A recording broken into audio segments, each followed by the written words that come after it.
ನಾಮಫಲಕ ಉದ್ಘಾಟನಾ ಕಾರ್ಯಕ್ರಮಕ್ಕೆ ಆಗಮಿಸಿರ್ತಕ್ಕಂಥ ವೇದಿಕೆ ಮೇಗಿರ್ತಕ್ಕಂಥ ಗಣ್ಯಮಾನ್ಯರು, ನನಗೆ ಗೊತ್ತಿರಂಗೆ ಎಲ್ಲರಿಗೂ ಚಿರಪರಿಚಿತರು, ನನ್ನಕ್ಕಿಂತ ಹೆಚ್ಚಿಗೆ ನಿಮಗೆ ಚಿರಪರಿಚಿತರಿಂದ ಈಗಾಗಲೇ ಸಾಕಷ್ಟು ಸಮಯಗಳಿಂದ ಎಲ್ಲರೂ ಹೆಸರು ತೆಗೆದುಕೊಳ್ಳದೆ ವೇದಿಕೆ ಮೇಗಿರ್ತಕ್ಕಂಥ ಎಲ್ಲ ಗಣ್ಯಮಾನ್ಯರು ಮತ್ತು ಅಕ್ಕಪಕ್ಕದ ಗ್ರಾಮದಲ್ಲಿ ಬಂದಿರತಕ್ಕಂಥ ಎಲ್ಲ ಮುಖಂಡರು ಕೂಡ ನನ್ನೊಂದು ಮನವಿ, ದಯವಿಟ್ಟು ಇವತ್ತ ಈ ಸಣ್ಣ ಗ್ರಾಮದಲ್ಲಿ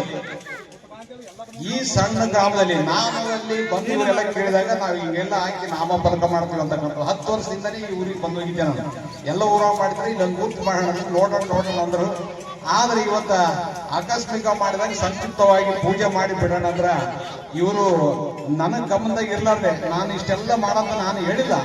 ಆದ್ರೂ ಕೂಡ ಇವತ್ತು ಏನಂದ್ರೆ ಎಲ್ಲ ಮಹಿಳೆಯರ ಜೊತೆಗೆ ಏನಂದ್ರೆ ನಿಮ್ಮ ಗ್ರಾಮದಲ್ಲಿ ಇರ್ತಕ್ಕಂಥ ತೆರೆದೇ ಬಾವಿಗೆ ಗಂಗಾ ಸ್ಥಾನಕ್ಕೆ ಕುಂಭಮೇಳದ ಜೊತೆಗೆ ಅಂಬಿಗರ ಚೌಡಯ್ಯನ ಭಾವಚಿತ್ರ ಪ್ರಮುಖ ರಸ್ತೆಯಲ್ಲಿ ಬಾಜಿ ಭಜಂತ್ರಿ ಮುಖಾಂತರ ಮೆರವಣಿಗೆ ಮಾಡಿ ಅದ್ದೂರಿ ಕಾರ್ಯಕ್ರಮ ಅಂದ್ರೆ ತಪ್ಪಾಗಲ್ಲ. ನೀವು ಜನ ಅಷ್ಟು ಸೇರಿದ್ರೆ ಇಷ್ಟು ಸೇರಿದ್ರೆ ಪ್ರಶ್ನೆ ಬರಲ್ಲ. ನೀವೇನದ ಊರಲ್ಲಿ ನಿಮ್ಮೂರಿಗೆ ನೀವು ಸೀಮಿತ ಬರಲ್ಲ.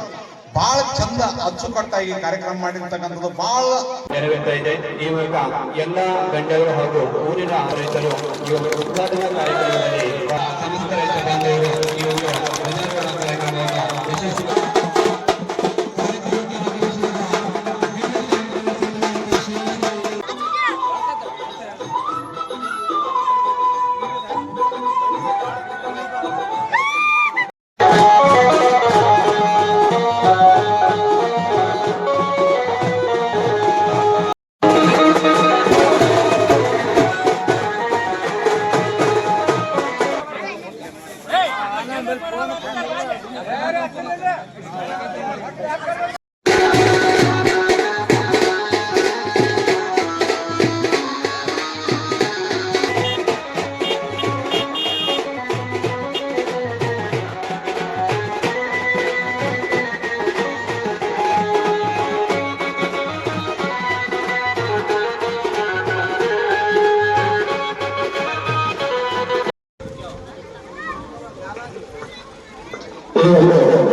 ಕಾರ್ಯಕ್ರಮದ ಉದ್ಘಾಟನೆಗೆ ಆಗಮಿಸಿದಂತ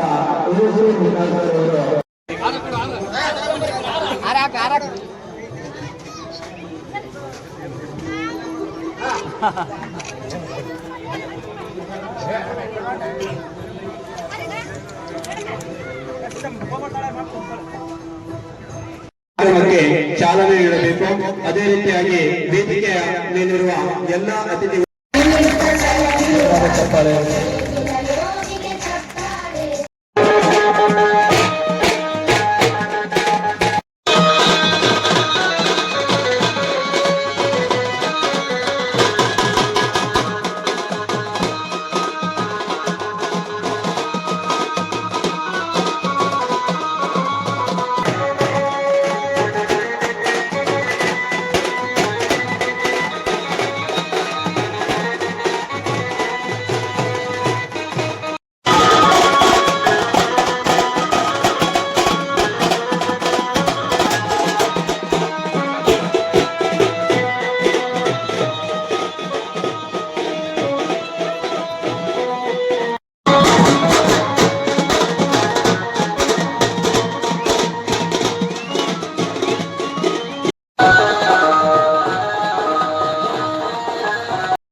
ಅಂಬಿಗರ ಚೌಡಯ್ಯನವರ ವಚನದಲ್ಲಿ ಅರಿವೇ ಗುರು, ಅರಿವಿದ್ದವನೇ ಗುರು ಅನ್ನಂದ್ರೆ ಶಿಕ್ಷಣ ಯಾರು ಪಡೆದಿರ್ತಾರೆ ಅವರಿಗೆ ಜಾಗೃತರಾದ್ರೆ ಅವ್ರಿಗೆ ಯಾವುದೇ ಕಾರಣಕ್ಕೆ ಅವ್ರಿಗೆ ಗುರು ಬೇಕಾಗಿಲ್ಲ ಅಂತಕ್ಕಂಥ ಸಂದೇಶ ಅಂಬಿಗರ ಚೌಡಯ್ಯನವರು ಮಾಡಿದ್ರು. ಹಂಗಾಗಿ ನಾವು ಅಂಬಿಗರ ಚೌಡಯ್ಯನ ತತ್ವಾದರ್ಶ ನಾವು ಪ್ರತಿಯೊಬ್ಬರು ಪಾಲಿಸುವ ಜೊತೆಗೆ ಅವರ ಶ್ರೇಷ್ಠ ವಚನಕಾರ ಆಗಿರ್ತಕ್ಕಂಥ ಅಂಬಿಗರ ಚೌಡಯ್ಯನವರ ವಚನಗಳನ್ನು ನಮ್ಮ ಮಕ್ಕಳಿಗೆ ಏನದ ಈಗ ಯುವಪೀಳಿಗೆ ನಾವು ತೋರಿಸಿಕೊಡತಕ್ಕಂಥ ವ್ಯವಸ್ಥೆ ಆಗಬೇಕು. ಮತ್ತೆ ವಿಠ್ಠಲರವರ ಮಾರ್ಗದರ್ಶನದಲ್ಲಿ ನಡೆದಿದ್ದೆ ಆದ್ರೆ ಮುಂದಿನ ದಿವಸದಲ್ಲಿ ನಮ್ಮ ಸಮಾಜ ಪರಿಶಿಷ್ಟ ಪಂಗಡಕ್ಕೆ ಸೇರಿಸ್ತಕ್ಕಂಥ ಕೆಲಸಕ್ಕ ನೀವೆಲ್ಲರೂ ಜಾಗೃತರಾಗಿ ಹೋರಾಟ ಮಾಡಿದ್ರ ಸಾಮಾಜಿಕ ನ್ಯಾಯ ಬಾಬಾ ಸಾಹೇಬ್ ಅಂಬೇಡ್ಕರ್ ಹೇಳಿರ್ತಕ್ಕಂಥ ಕಟ್ಟ ಕಡೆ ವ್ಯಕ್ತಿ ಕೃಷಿ ಕೂಲಿ ಕಾರ್ಮಿಕ ಸಾಮಾಜಿಕ ನ್ಯಾಯ ಎಲ್ಲರಿಗೂ ಸಿಗಬೇಕು, ಸಮಬಾಳು ಸಮಪಾಲು ಅಂತಕ್ಕಂಥದ್ದು ವ್ಯವಸ್ಥೆ ನಮಗ ಇವತ್ತ ಕೇಂದ್ರ ಮತ್ತು ರಾಜ್ಯ ಸರ್ಕಾರದ ದಿವ್ಯ ನಿರ್ಲಕ್ಷ್ಯದಿಂದ ನಾವು ಸರ್ಕಾರ ಸವಲತ್ತು ಸಿಕ್ಕಿಲ್ಲ, ಶಿಕ್ಷಣದಿಂದ ವಂಚಿತರಾಗಿದ್ದೀವಿ.